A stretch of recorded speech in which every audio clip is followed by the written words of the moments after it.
Halo, cześć! Witam Was w drugim odcinku ciekawostek. W momencie, kiedy istnieje już miliard filmików na temat ciekawostek, ciężko jest dodać coś nowego od siebie.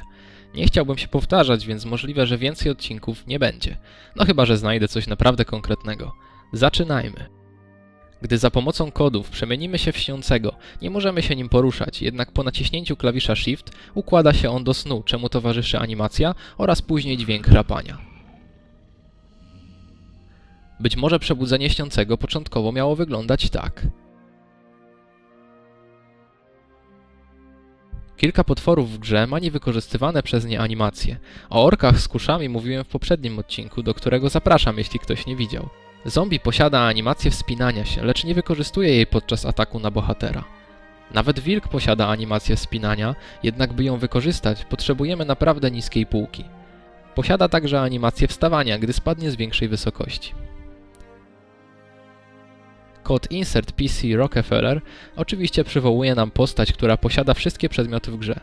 Zacznijmy grę właśnie tą postacią w wersji demo z poprzedniego odcinka. Nie ma ona jednak żadnych przedmiotów, których nie ma w pełnej wersji gry, a wręcz ma ich mniej. Ciekawe jednak jest to, że bronie dystansowe były dużo słabsze niż teraz. Dodatkowo kusza wojenna, zanim posiadła swoją nazwę, była nazwana tak. Co w wolnym tłumaczeniu oznacza fajna kusza, nie ma jeszcze fajnej nazwy. Czy jakoś tak. W Gothicu istnieje czar, którego nie możemy zdobyć inaczej niż za pomocą kodów. Jest to gniew, a po wyciągnięciu nosi nazwę szał. Powoduje on to, że oczarowany nim NPC krzyczy oraz pada na kolana, po czym rzuca się na najbliższego NPC-a.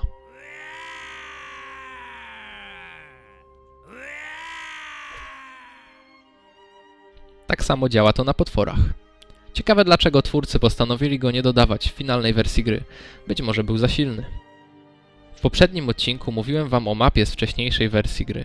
Okazuje się, że film, na którym znajduje się ta mapa, jest ze stycznia 2001 roku, czyli niedługo przed premierą gry. Przypominam, że premiera w Niemczech odbyła się 15 marca 2001 roku. Widać, że twórcy nawet w krótkim czasie przed premierą robili konkretne zmiany w grze. Sam film prezentuje się tak. Jak widać, Lester wita nas jeszcze przed wejściem do obozu na bagnie. Iberion również jest w nieco innym miejscu.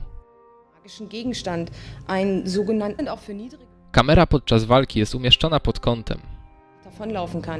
Wenn Sie das Schwert ziehen, wie wir hier gerade gesehen haben, verschiebt sich die Perspektive A tu ciekawa ein wenig nach krew rechts, ścierwojada. um eine bessere Übersicht im Kampf zu oder Stich. A oto animowany ekwipunek. Liegt. Seine Fressalien und der Fokus werden unser. Menu kupowania wygląda troszeczkę inaczej. Wird über dieses transparente Interface betrieben, in dem Sie wertgleiche oder ähnliche Gegenstände mit den Cursor-Tasten verschieben. Umschauen können Sie sich in altbekannter Lara-Manier. Und Leitern... Oczywiście, jeśli ktoś zna dobrze niemiecki, pewnie może się jeszcze czegoś dowiedzieć. Na koniec jeszcze jedna mała ciekawostka. Czytałem, że Gothic pierwotnie wyszedł w Niemczech w wersji 1.06L. Jest ona nieco inna od teraźniejszej, jednak nie mogę jej nigdzie znaleźć. W demie, które pokazywałem, brakuje zadania związanego z chromaninem, a z opisu wersji 1.06L wynika, że też go jeszcze brakuje.